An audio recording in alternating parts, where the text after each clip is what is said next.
Sejak semula, Ayah dan guru-gurunya mempunyai firasat yang kurang baik tentang dia bahwa dia akan sesat dan menyebarkan kesesatan. Tidak ketinggalan pula salah seorang gurunya di Madinah, Syekh Muhammad bin Sulaiman Al-Qurdi Asy-Syafi'i, menulis surat yang berisi tentang nasihat, "Wahai Ibnu Abdul Wahab, aku menasihatimu karena Allah, tahanlah lisanmu dari mengkafirkan kaum muslimin." Benarkah narasi yang di atas ini yang menyatakan bahwa firasat guru Syekh Muhammad bin Abdul Wahab bahwa Muhammad bin Abdul Wahab akan membawa ajaran sesat? Tonton video ini hingga selesai agar kita menemukan jawabannya.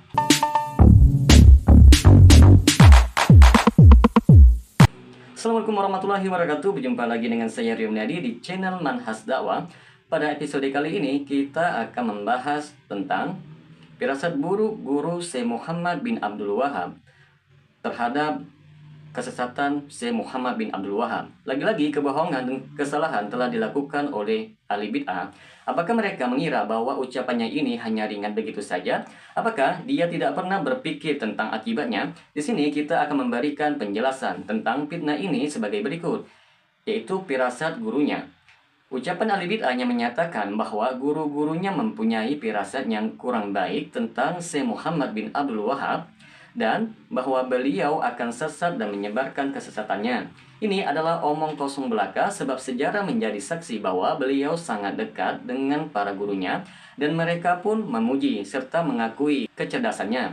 Sejarah mencatat bahwa di antara guru-guru beliau adalah yang pertama ayah beliau sendiri, yaitu Syekh Abdul Wahab. Syekh Abdul Wahab telah memuji anaknya. Sebagaimana yang telah kita ketahui dalam bahasan sebelumnya, cukuplah ucapannya, "Sungguh aku telah banyak mengambil faidah yang banyak dalam masalah hukum dari anakku yaitu Muhammad," sebagai pujian yang sangat berharga. Yang kedua, Syekh Abdullah bin Ibrahim Asy-Syaif An-Najdi. Syekh Muhammad bin Abdul Wahab banyak menimba ilmu darinya dan sang guru pun begitu cinta dan perhatian dengannya.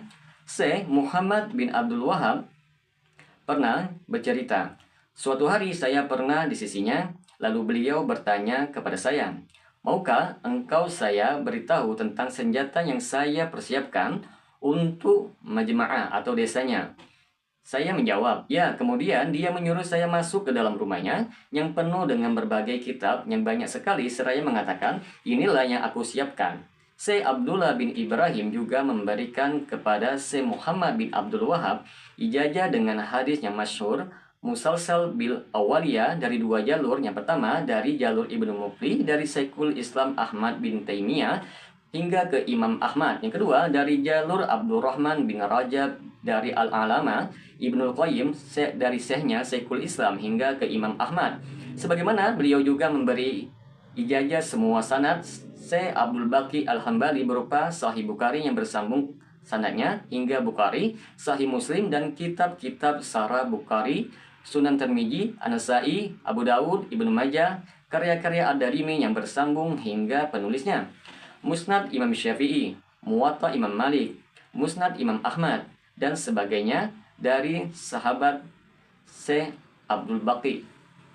3. Al-Muhaddis Muhammad Hayat As-Sindi. Syekh Muhammad Hayat As-Sindi begitu dekat dengan Syekh Muhammad bin Abdul Wahab.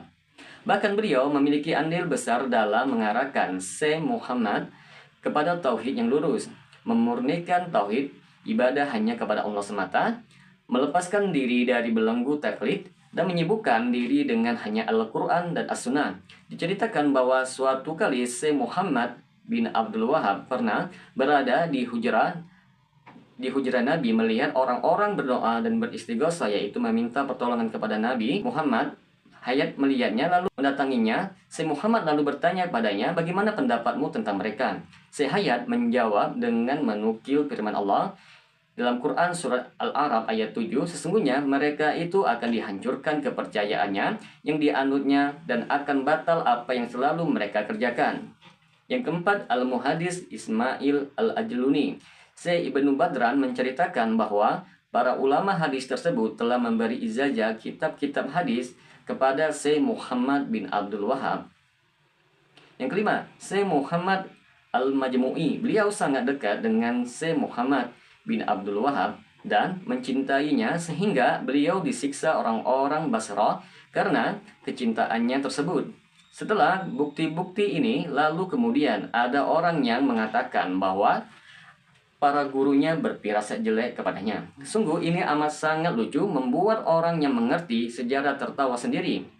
Syekh Muhammad bin Sulaiman Al-Qurdi itu dituduh sebagai gurunya.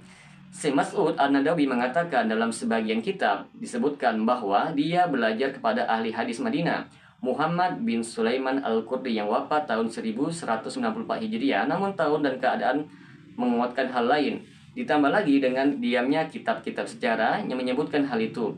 Syekh Abdul Alim Abdul Ajhim menjelaskan lebih lanjut, Ibnu Ghanam dan Ibnu Bishr tidak menyebutkan bahwa Syekh Muhammad bin Abdul Wahab pernah menjadi muridnya.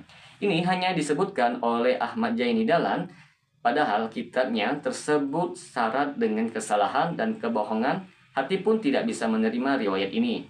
Ditambah lagi, bilangan tahun menguatkan hal yang lain. Sebab Muhammad bin Sulaiman Al-Qurdi wafat tahun 1164 Hijriah pada usia 67 tahun sebagaimana dalam surat Durar, dan lahir kurang lebih pada tahun 1127 Hijriah. Berarti ketika masa belajarnya Syekh Muhammad bin Abdul Wahab, dia masih kecil umurnya, sekitar umur 7-8 tahun. Maka jauh sekali dari kenyataan kalau Syekh Muhammad bin Abdul Wahab itu belajar kepadanya.